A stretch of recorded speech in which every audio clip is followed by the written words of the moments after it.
Welcome to the World of Rare Disease, a show that focuses on awareness and education about rare and complex disorders. My name is Lisa Deck, and I am a Rare New England Committee member and your host for today's show. Today, our show features Mary Mahon Mccauley, the director of the Massachusetts Office on Disability. Prior to this role, Mary served at the Massachusetts Rehabilitation Commission since 1989, most recently as its area director for downtown Boston.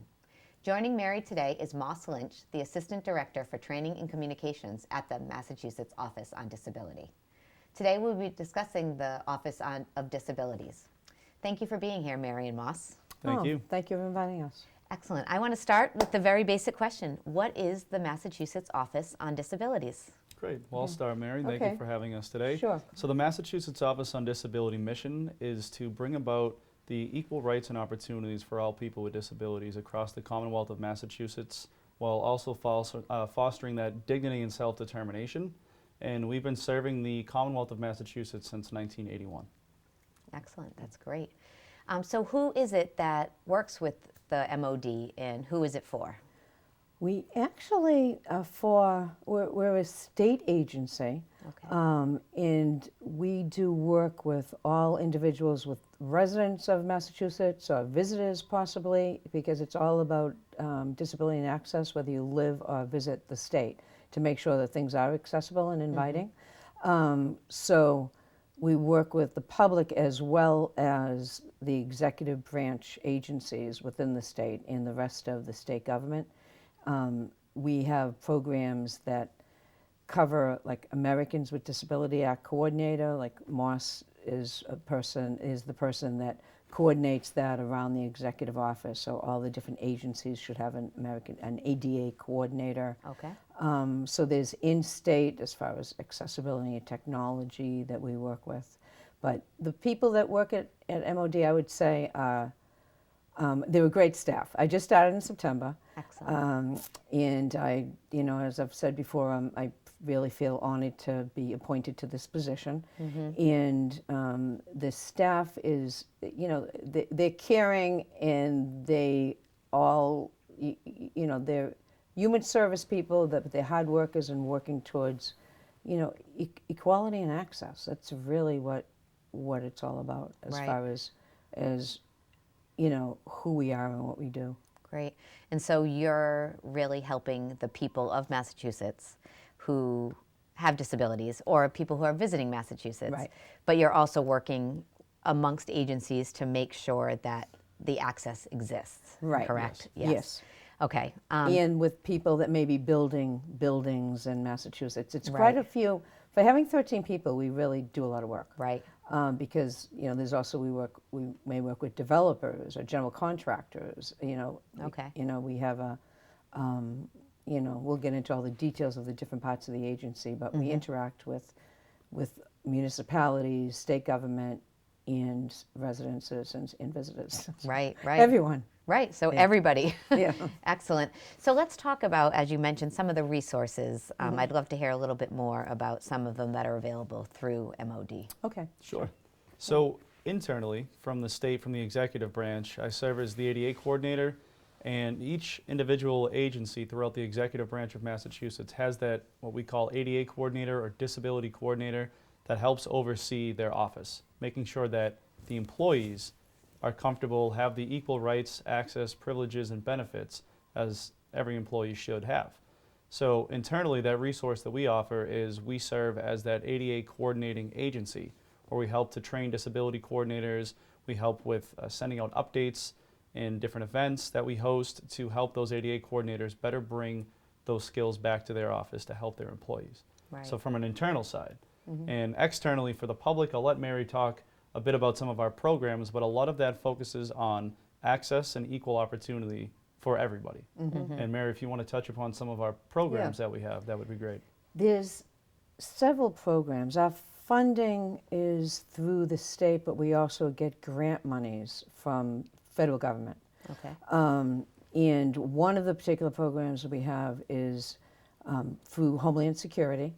And it's a program where there's someone in my office that goes out and teaches personal emergency preparedness for people with disabilities. So with individuals that may need to be ready a little faster than someone else, that, you know, there's, they talk about the preparedness aspect in what to bring and what to have ready, and they actually pass out a backpack that has information and some supplies and some basics in it, as far as if there was an immediate evacuation, if there was a blizzard, if you needed to get out of your house very quickly due to some type of critical emergency.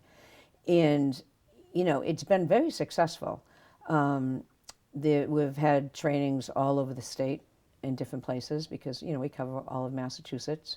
And we try to invite, we do invite people with disabilities as well as individuals in the municipality that work with emergency preparedness, as far as the fire, police, or others within the civic groups within the community. Right. That is one.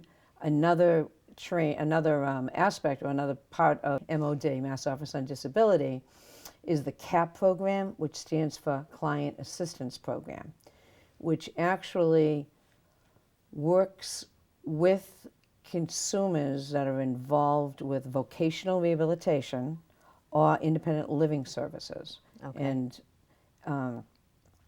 you know, every state has vocational rehabilitation, which is really an agency that helps people with disabilities towards employment. And the Client Assistance Program oversees or works with them to make sure that, first of all, people are finding out about vocational rehabilitation, and that if there's some kind of an issue or a problem or disagreement, that you know, our advocates from the CAP program can work with consumers to resolve issues all the way through the possibility of administrative reviews if there's a discrepancy or something. Right. So, you know, they help specifically with vocational rehabilitation and independent living centers, which there's 10 around Massachusetts. Okay. Another program that we have that's really has been great, I think it just started in 2017, is the ADA, Americans with Disabilities Act, Municipal Grant Program. And we have an amount of $2 million of capital funds that we can disperse to awardees. You know, the awards are given out to municipalities. They apply for grants. It's either a planning grant or a project grant. And it would be something, for instance, that a town, let's say, you know, Mansfield needed an elevator for accessibility in one of their buildings because the elevator had broken down, it was really old, it wasn't working, and they wanted to put in a grant to request that. There's steps in a process, of course, to do it. But there'd be a planning grant first and a project grant, and then we award the money. So this past fiscal year, we had $12 million in asks, and we were able to award $2 million. So we're hoping that that's going to increase the amount of money that we have, but that's been a great program. We're also we sit on a lot of boards and commissions, and the one that I would say is I would not necessarily most important, but the most visible, the most active is the Massachusetts Architectural Access Board. Okay. And that is a board that we have meetings every other Monday, and that's a board that if you are a developer or a builder and you were spending a certain amount on a building to do renovations or to build a new building, you may want a variance from something within the Massachusetts Architectural Access Code. And so you would go to Mass Architectural Access Board for a request if you were looking for a variance, and we may grant a variance on certain conditions. So it's all about buildings and accessibility. Okay. And actually, oh my gosh, disability rights. There's people in the office that answer questions on email, on telephone calls about disability rights and laws. And that's an area that we're trying to reframe a little bit, because we have been looked at a little bit, it's been too much like 1-800 Call us about anything if Right. you have a disability. And that's really not who we are. It's more of something that's affecting you, and and it's very specific to your disability. So, that's another few people in the office. So we really, as I said, we have a lot of programs, and we do a lot of training. Right. So many programs, and again, you mentioned there's 13 of you in the office. Yes. So that's a pretty hefty load. Yes. It is. And I left out a few, I know. Yeah, I'm sure. Excellent. So from our perspective, a lot of rare disease patients may be disabled, have disabilities. Sure. But is there one program that, I mean, first of all, some of these programs sound amazing and that I didn't know they exist, and I'm guessing some of our viewers don't. But Right. for rare disease patients, is there something you would want to call attention to? Is there something that you think would be very relevant for them? Yes. I would think if there were questions on resources, not that I wouldn't say we would be the specific expert. I mean, we may send them back to Rare New England, right? Right. To get information on resources. But if they're looking at things that have to do with, their rights as an individual that has a disability, their legal rights, their civic rights, laws surrounding disability-specific information, and whether it has to do with housing, education, employment, health care, we would be one of the resources that could help with some of those questions. Okay. Yeah. And then, of course, there's, we also do trainings in different places, and we can custom a training in a particular area if people wanted to do that. And so there's a few different ways, I think, that we can be utilized for Right. assisting the community. Great. And I have one additional question that just came to mind. I know that there is disability commissions, like even in my town of North Attleboro. Yes. Do you work with them? Is that Yes. a connection? Yes. So are you Yeah. the umbrella Yes, of we are. the smaller ones? And that's Okay. another important piece that I didn't mention. But we, as the Massachusetts Office on Disability, we are exactly what you said. We are the umbrella to all the commissions on disabilities, which may exist in any of the 351 cities and towns Right. in the Commonwealth. Okay. And we can present information to them. We have, for instance, one thing happening soon is we're having an upcoming event, and we're going to be partnering with the Secretary of State's office, U.S. Census Office, the Disability Law Center, which is a private nonprofit, and we're putting an event together about how important it is for everyone to complete the census, and Right. of course specifically presenting to individuals with disabilities, like the community. It's important to everyone, but it's a way to talk to people that are leaders in the community. We're going to have that in Marlborough on February 13th. Okay, great. Yeah, and actually I know Marcia's had a little more to do with that as far as the invitation, so I don't know, did I leave anything out Yes, as no, far as the that sounds census? like everything for the event at Yeah. the Right. Best Western in Marlborough. Yeah. And just going off of what Mary's saying as well, we also have a publications page on our website. If you go Okay. to mass.gov/MOD, we have a full publications page in which it's open for the general public, and we're constantly updating our publications in regards to brochures, disability rights and resources, disability laws. So if Excellent. anyone's looking for that additional information, we have plenty of information.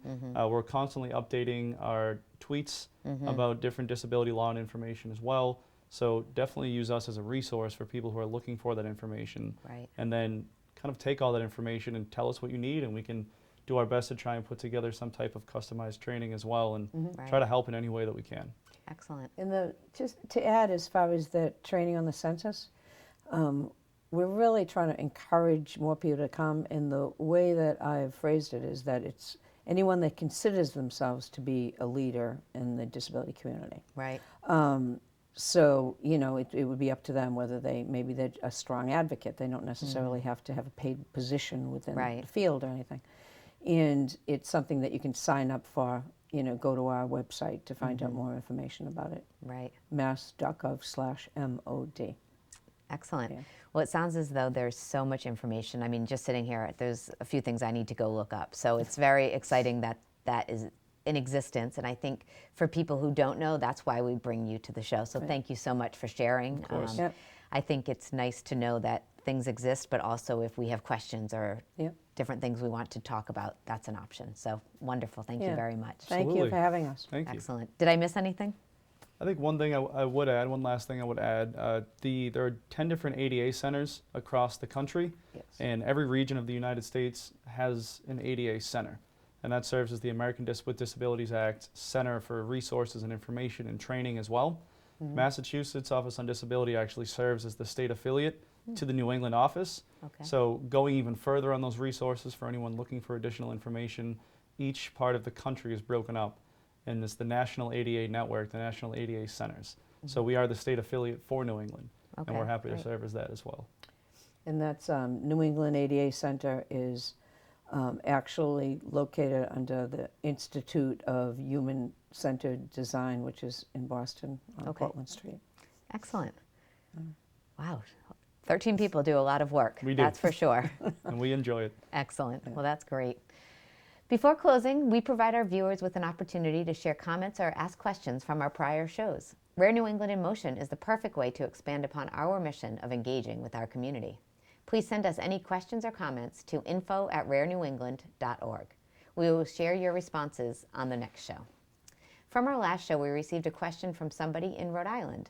She asked about finding resources that might be helpful for her family. A valuable resource for families in Rhode Island is called the Rhode Island Parent Information Network. We have a recording about this helpful nonprofit organization, which you can learn about more in our YouTube lineup. Thank you so much for your inquiry. That's our show for today. And again, from all of us in Rare New England and all the patients and families who keep rare disease in motion, thank you for watching. And remember, when you hear hoofbeats, think horses, then think zebras. Thank you.